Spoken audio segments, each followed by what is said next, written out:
Good day, everybody. Once again, we're back together. Your favorite uncle, once again. And I don't know why I keep using this word uncle. But yeah, we continue with question 2 of the May-June question paper from 2022. All right, so let's get right into it. So if you haven't subscribed, please just make sure that you hit that subscribe button. And of course, for those of you who need assistance with mathematics or physical science, we offer classes. And in this case, you can just email us or at info@mlungisinkosi.co.za. Please don't forget to also just like and share our YouTube channel with as many people as possible so that we grow this family. We want to get to that 100,000 number. Okay. All right. So let's get into our question. So they say man faces difficulty while swimming in a dam. During the rescue operation, an inflated tube attached to a helicopter by a rope is dropped from the helicopter. The man of mass 70 kilograms. Now, obviously, now you have to make sure that you try and get as much information as possible, right? So they say holds on to the inflated tube of mass 4 kilograms while the helicopter is flying horizontally at a constant speed. That is very important. Okay. Right, I cannot stress that enough. In fact, if I were you, let me just try to make some adjustments here. If I were you, I would already start, just highlighting those important things. Okay, so we know that the mass of the tube is 4 kilograms, and we know that the man is at constant speed. Note, the moment they say to us it's constant speed, we know that the acceleration is 0, right? So they say an average frictional force of 300 newtons is exerted on the man-tube combination while they are dragged horizontally along the surface of the water, okay, by the helicopter. So there they are, they're pulling the man, okay, and we know it forms an angle of 50 degrees, okay, to the horizontal, okay, and they say the rope makes an angle of 50 degrees with the surface of the water as shown in the diagram, okay. Now, very important, they say to us, assume that the rope is inextensible. So just assume that it's not elastic, right? So, and secondly, it's massless. So it means that we're not going to add the mass of the rope to our calculations, right? Okay, the first thing that we're going to do, state Newton's first law of motion in words. Please remember Newton's first law, not the second law, right? And it says a body will remain at rest or in constant motion in a straight line unless it is acted upon by an unbalanced set of forces or a resultant force. All right, now let's go to the next question. They say draw a free body diagram on the man-tube combination while they are being dragged. Now, if you don't mind, I'm just going to, in fact, you know what, let's just draw it down there. Okay, so we know what are the forces that are acting on the man. Okay, let me just make sure that I get my stuff in order. Ah, man. Okay, so there we go. All right, so, okay, let me just remove that. Okay, so what do we have? We've got the force that is exerted by the rope. Okay, so we can say this is the force of the rope. Okay, of course, we do know that we'll have frictional force there. Okay, so we're going to have friction. Okay, we're obviously going to have gravitational force. Okay, and by the way, the mark allocation should actually tell you how many forces we're dealing with, right? Look at that. We've got 4 marks there, so it means that we have to have 4 forces. All right, and of course, because we're sitting on the surface of the water, we should also have the normal force that is acting on that guy. Please just remember to write out the words in full. Otherwise, if you just use abbreviations or in this case, just symbols, just remember, if you're going to call that FG, just signify FG is force of gravity. Okay, something like this. Okay, of course you'll do this for each and every one of them. Now, of course, there is another way that you could have drawn that diagram. Okay, so you can draw that diagram, and instead of which I prefer, to be quite honest, and you'll see why in just a few. Okay, we've got the normal force there. We've got gravitational force. Okay, and now instead of drawing the force of the rope, which obviously is neither horizontal nor vertical, what I'm going to do is instead I'm going to draw the equivalence. Now, I just want to put that in a different color. Okay, yeah, let me put those things there. So in this case, what I would have would be, yeah, this thing is just showing me flames today. Right, so what I would have would be the horizontal component. You can call that Fx. Okay, this is the horizontal component, meaning that it's this guy over here. And please, when you draw the first diagram, please don't show those. And in this case, we've got the horizontal component as well as the vertical component. Okay, so that's our Fy. Now, please keep this in mind. I'm not calculating anything at the moment, but please remember that if we're going to get the horizontal component, when we've got an angle there, and we know our angle is 50 degrees, right? So what we're going to do is that we're going to say it's the force of the rope, right? So whatever the force is, multiplied by the cos of the angle. Because if you look at that relative to the angle, this side here is actually adjacent, and that's our hypotenuse. So in this case, it will be the cos of 50 degrees. Similarly, if we wanted to get the vertical component, okay, so meaning we're talking about this guy over here.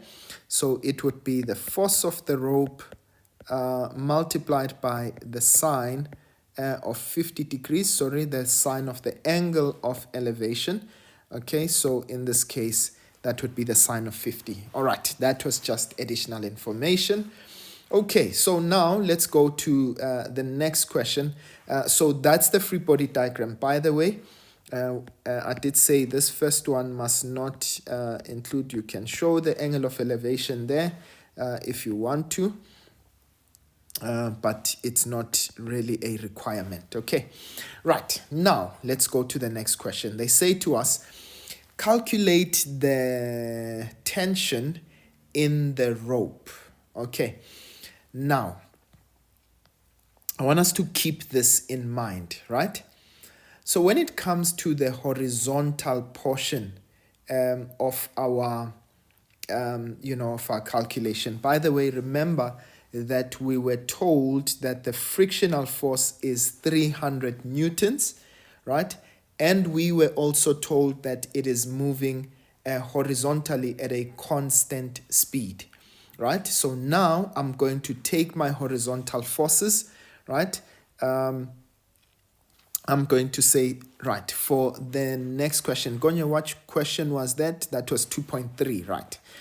So for question 2.3, what I'm going to do is I'm going to say, well, in this case, we know that F net is equal to MA, but now I'm going to take the sum of forces where in the horizontal direction, okay?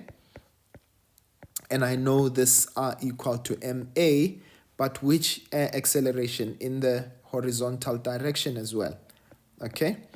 Now, in this case, what are those forces that would be acting? Obviously, I'm going to take the direction of motion. I know they're pulling this guy in that direction. I'm going to take that direction as positive. So now I know it's going to be the force, the horizontal component, Fx. Please note, ladies and gents, once again, that you only add forces that are in the same dimension, right? So which are the horizontal forces? It's Fx as well as that frictional force, isn't it? So in this case, I'm going to say, well, it's Fx, which is positive, by the way.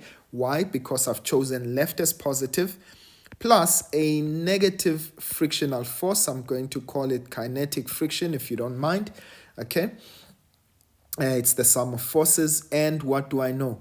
I know that the mass, that's going to be the tube and the man. So it's 70 plus 4, that's 74. And in this case, the acceleration, please remember, because it's at constant speed.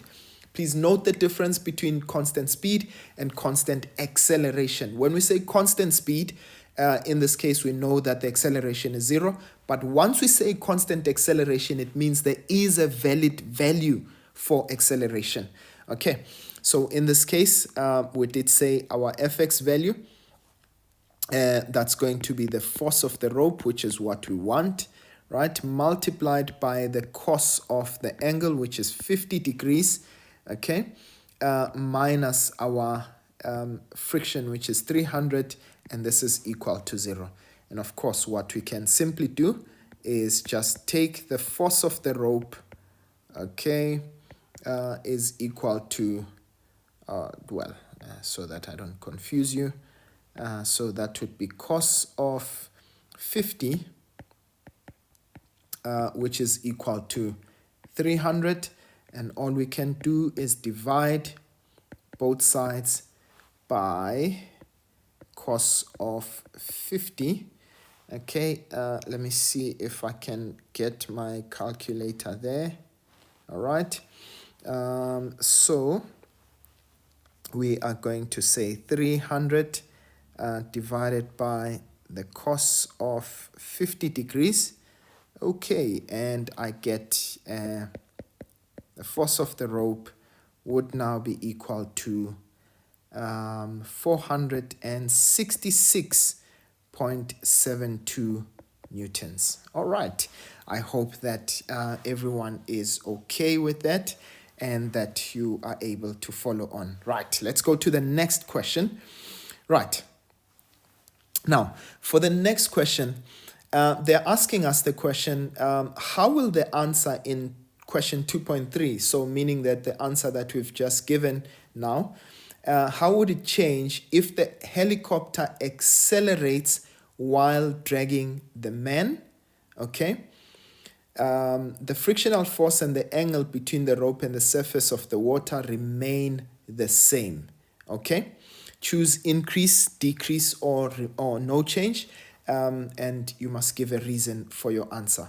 Now, the only reason why, why there would be an acceleration. In fact, let me first start by answering the question. Remember, they said, how will the force of the rope change in this case? Nah? Right, remember that it means that the force of the rope should actually increase. Okay, so the force of the rope should increase. But why is that? If we go back to Newton's second law, so our answer to 2.4 is that it should increase. So you must always give an answer first before you give the explanation. All right, but why is that? Okay, they're telling us that he would accelerate. It means that according to Newton's second law, right, the only reason why there would be an acceleration, okay, in this case, acceleration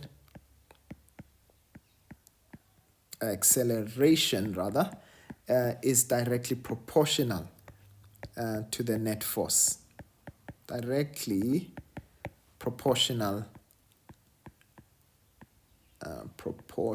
Oh goodness, what happens to my spelling?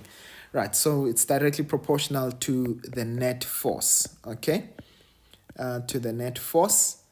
And because no other force changes in that case, it would actually mean that the applied force would actually be greater. Or you can say the bigger the acceleration, the greater the net force. So it would mean that the force of the rope should therefore increase. Okay, right. So that is the explanation, right? So they say in another rescue operation, the inflated tube of mass 4 kilograms is dropped from the stationary helicopter and it strikes the water at 16 meters per second, right?